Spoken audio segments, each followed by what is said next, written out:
Welcome to Rebuilding Rob, the podcast, the show where we are in the relentless pursuit of building a more perfect man. My name is Rob. I am your host and your favorite blogger turned podcaster. On today's episode, we are going to answer the question, what is the greatest gift that one could give me?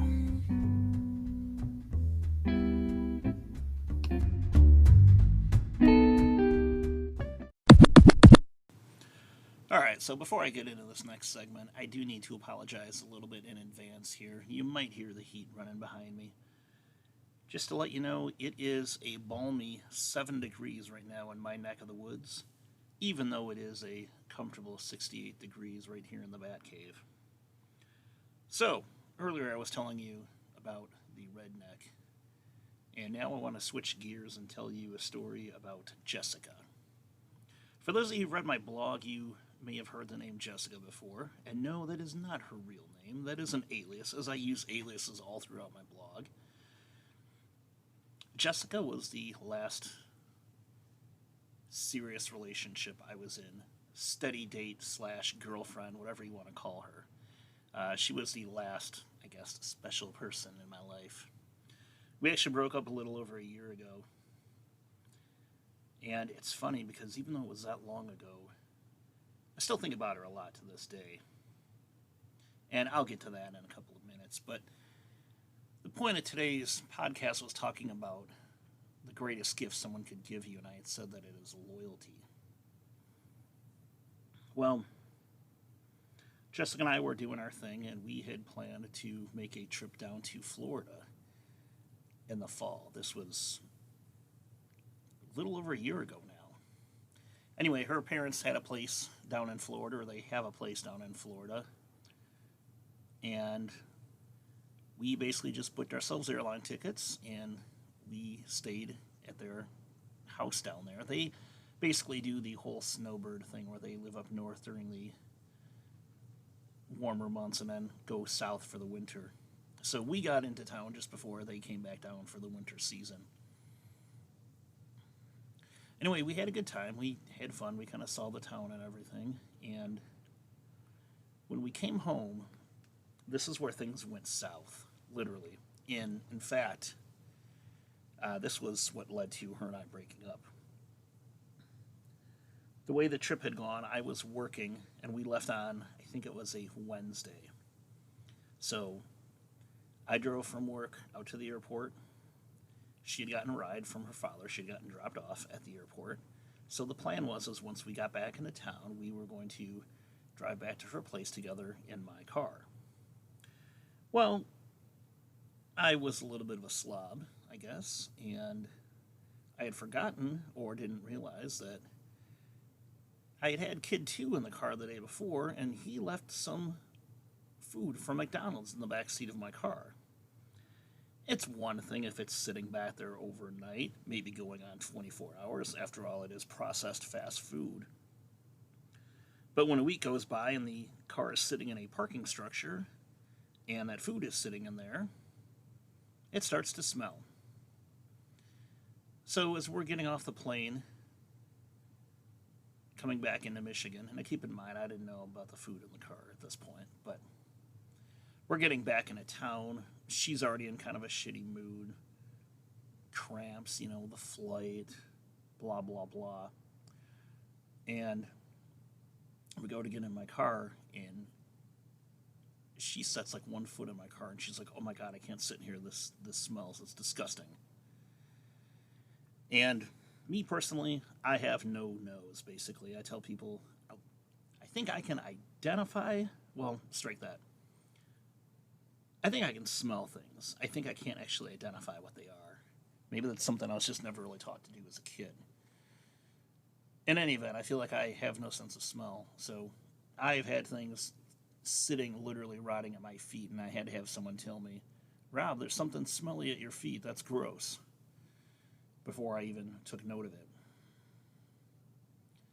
So I'm like, well, we could try to roll the windows down. And she was like, no. She's like, I'm going to call an Uber. And she immediately whips out her cell phone, not like 30 seconds after making this realization that the car smelled bad. And,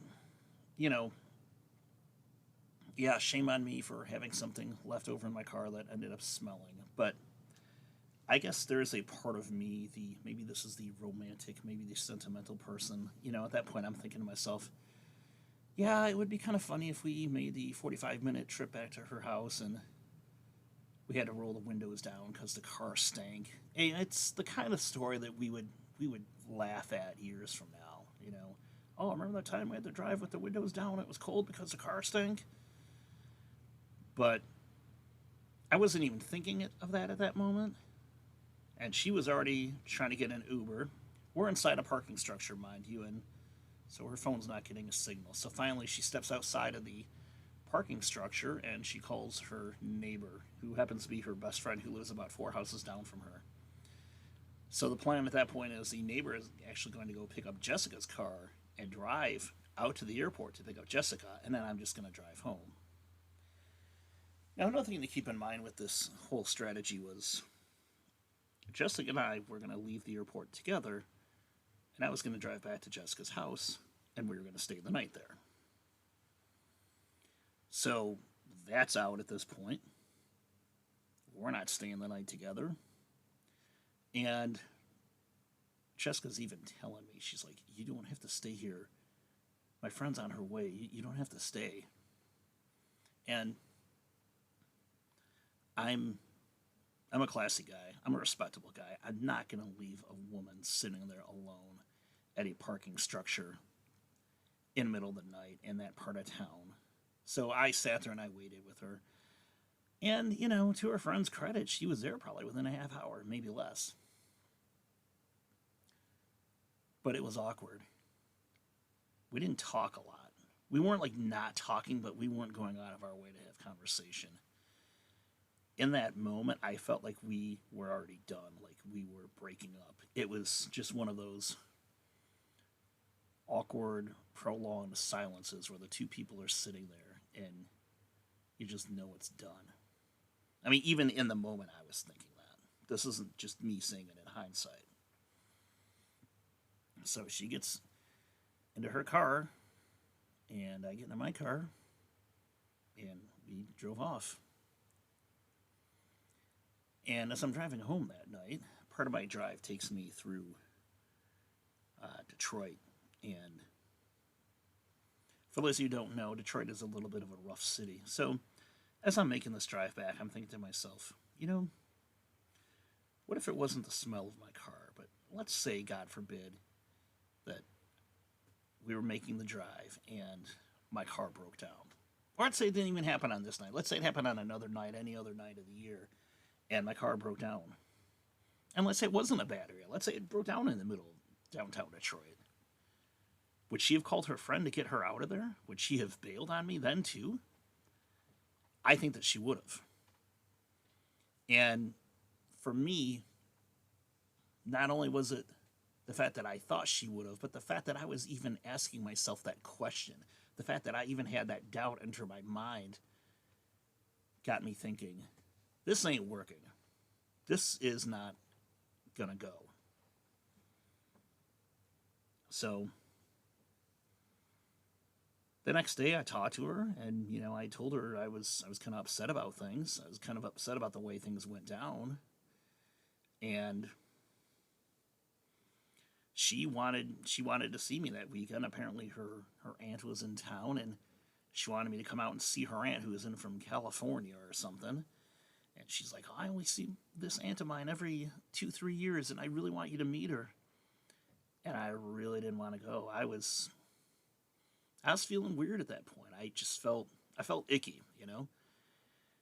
I eventually agreed to it, and I mean it went fine, but things just weren't really there.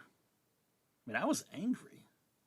I didn't want to engage in small talk with her, and to anyone who actually knows me in the real world, I can small talk my way through anything. I can find the stupidest shit to talk about and just to strike up a conversation. And I didn't want to do it. I didn't even want to engage in any conversation with her. And so I had told her. I said to Jessica, I'm like, look, I'm not happy about what happened the other night. And I think she was really taken aback by it. She was like, well, no, I would never do that to you. Of course. And it was interesting because when it did happen, she even told me after the fact that she explained what went on to her parents, and her parents were like, Jessica, you totally blew this out of proportion. And I think she did. I know she did. She wouldn't admit to it. Her parents told her, and she even acknowledged the fact that her parents told her that, which got me thinking that she was very close to saying, yeah, you know what, I blew this out of proportion. I'm sorry. But I had just told her at that point, I was like, I need to step back a little. I need a little time. I need to just think about some things.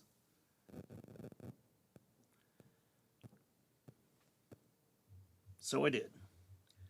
And about 2 or 3 days later, I just finally called her back up and I just said, hey, look, I'm done.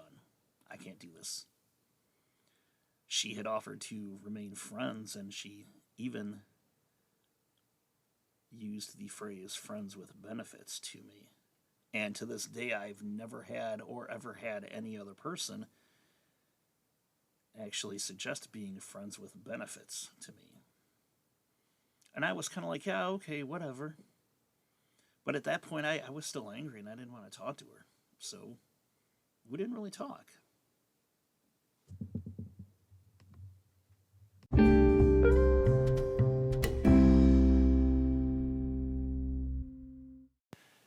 So I think there's a couple more things I need to mention here about this breakup with Jessica. She was the first person who I have ever really definitively, defiantly, declaratively broken up with.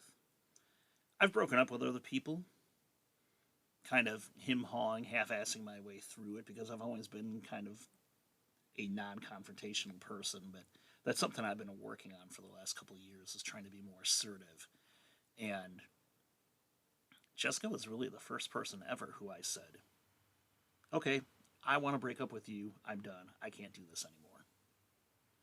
And as I said, I had other relationships that ended, but in most of those cases, it was either the other person saying to me, I want to break up, or I want a divorce, or I want off this merry-go-round, whatever they said.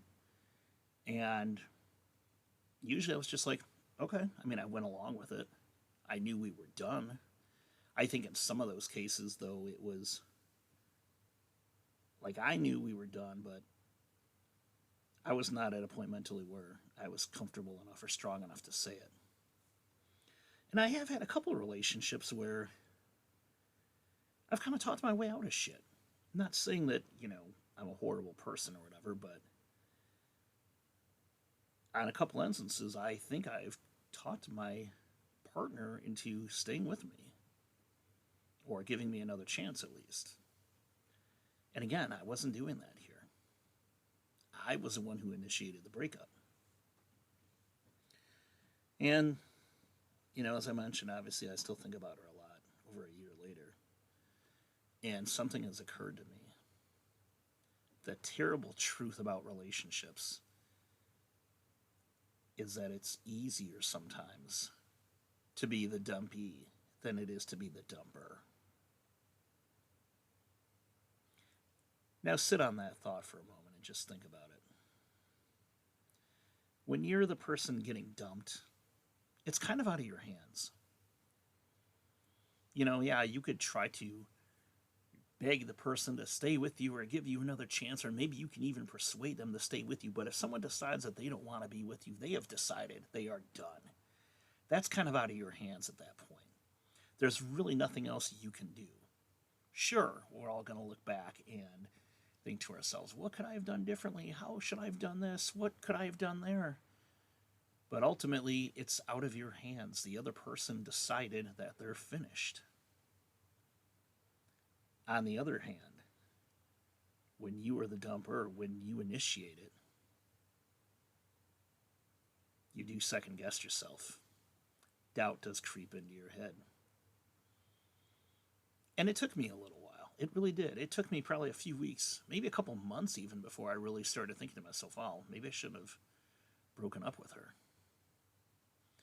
Don't get me wrong. I think it was the right decision. I know at that time it was the right decision There were other things going on in our relationship that I knew it wasn't going to work. I had even told her before we had some discussions, and I had said to her at times, I think what I said, I'm trying to remember my exact verbiage here, but I think I said, sometimes I feel like you love me more for what you think you can turn me into as opposed to the person I really am. I felt like she wanted someone to just, oh, let's go do this, let's go do that, let's go do this, let's do what I want, let's watch what I want, let's eat what I want, let's raise the kids the way that I want. And I'm not really for that. Also, Jessica was 13 years younger than me. I have never dated anybody with that big of an age difference in my life. I mean, historically, most of the people I've dated have been younger than me. A year, 2, 5 maybe. But 13 years is a lot. Still, having said that, I mean, we had our good times, but I felt like she wasn't really interested in who I was or the things that drive me or the things that I am passionate about, the things that get me out of bed in the morning. So that was definitely an issue. But sometimes I still wonder. I didn't mention this earlier, but Jessica's family has money. They own a local business who I had pretty much heard of growing up in this town where I live. I'd heard of that business pretty much my entire life.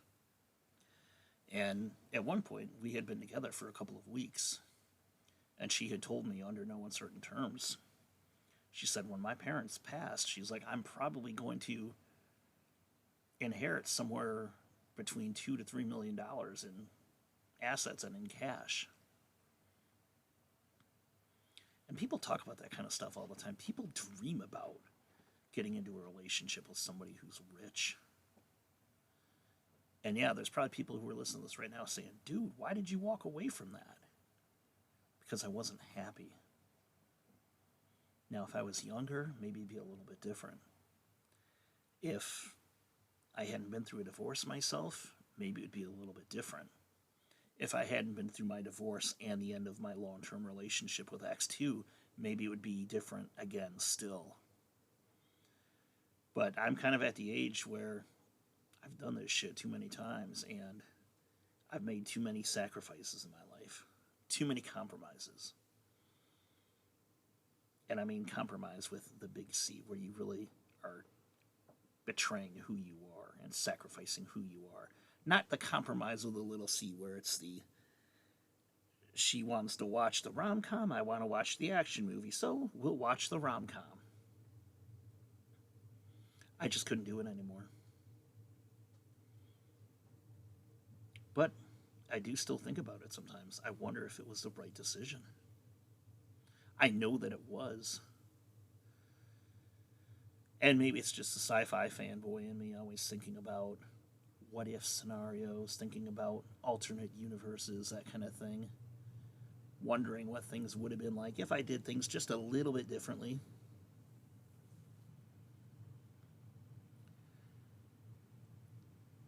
But sometimes I don't think it's...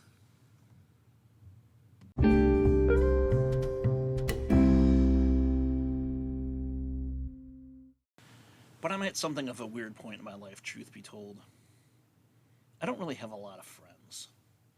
And I'm not saying that like in a woe is me kind of way. I mean, I have work colleagues that I talk to. I've got loads of people I talk to on social media.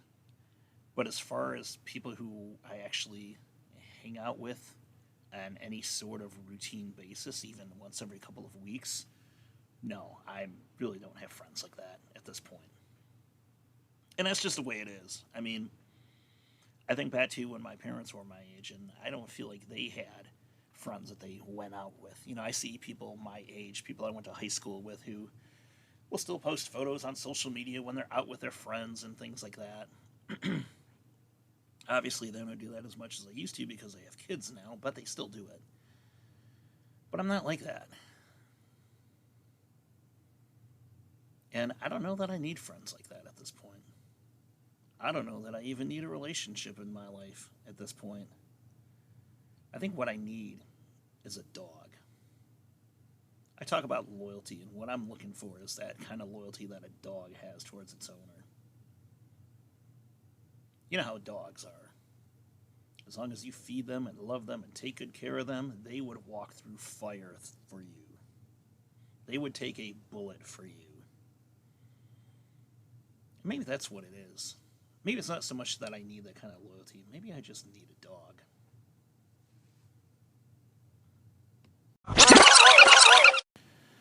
I'd like to thank you again for stopping in this week and listening to me rant a bit. I know that you have a lot of podcasting options available to you out there on the interwebs, so I want to thank you for spending these last 20 or 30 minutes here with me.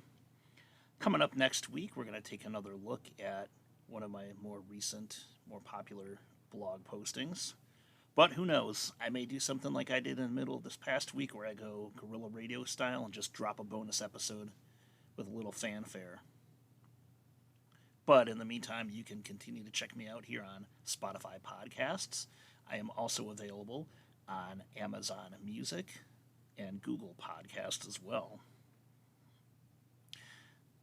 Likewise, you can hit me up on social media.